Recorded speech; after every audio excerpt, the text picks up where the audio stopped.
Je m'appelle Lucas Catarina, je suis joueur de tennis professionnel depuis 5 ans maintenant. Voilà, je suis monégasque, j'habite ici, j'ai toujours vécu ici et je m'entraîne dans ce club, le Monte Carlo Country Club, à la fédération monégasque de tennis depuis que j'ai maintenant 10 ans. Donc, je passe la plupart de mes journées à m'entraîner sur ces cours. Mon père et mon grand-père étaient joueurs de foot. Quand j'étais plus petit, voilà, c'était foot à la maison, foot tout le temps. Et depuis tout petit, j'ai toujours rêvé de faire une carrière dans un sport, quel que soit. Vers mes 7-8 ans, j'ai joué au tennis un jour pour essayer. Et ça m'a plu, j'ai continué. Et au final, vers mes 13 ans, j'ai dû faire un choix.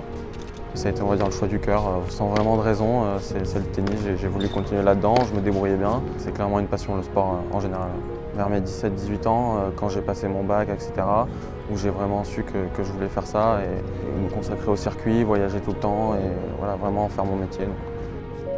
Ça fait un bail que je l'entraîne depuis qu'il a 16-17 ans. Il en a 23 aujourd'hui, donc c'est un bon gamin, c'est un mec qui est très bosseur, qui aime beaucoup s'entraîner, qui est très à l'écoute, donc c'est vraiment un plaisir de l'entraîner. C'est dur pour tout le monde dans le sens où on voyage beaucoup et c'est un sport qui est vraiment, qui demande beaucoup de travail et d'efforts et de sacrifices. Après oui, sur le plan financier, les 100 meilleurs, 150 meilleurs gagnent beaucoup d'argent, plus qu'à notre niveau.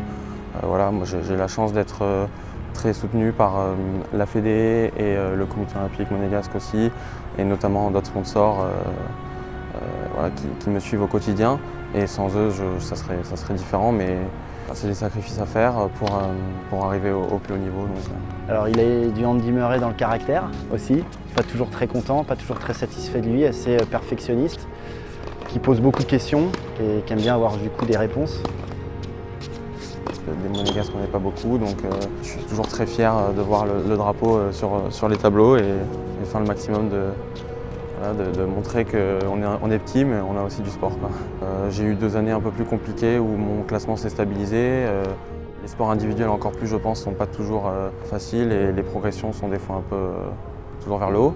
Mais je savais quand même que je progressais malgré tout et je vois que depuis le début d'année, mon travail paye et j'espère que ça va continuer dans cette lignée. Le rêve, c'est d'atteindre les grands chelems, d'être dans les 200-250 meilleurs joueurs du monde. Il y a des points à travailler, j'en ai encore beaucoup et je sais que j'ai encore une belle marge de progression. Donc j'espère atteindre mon potentiel. Tout ce qui touche à Monaco, de toute manière, c'est toujours été très important pour moi, que ce soit la Coupe Davis, voilà, les Jeux méditerranéens, les Jeux des petits États et évidemment les Jeux olympiques, c'est un rêve depuis tout petit. Je vais faire le maximum pour y être. Voilà, en tennis, c'est un peu différent par rapport à d'autres sports. Et puis si ce n'est pas à Tokyo, j'espère que ça sera à Paris en 2024.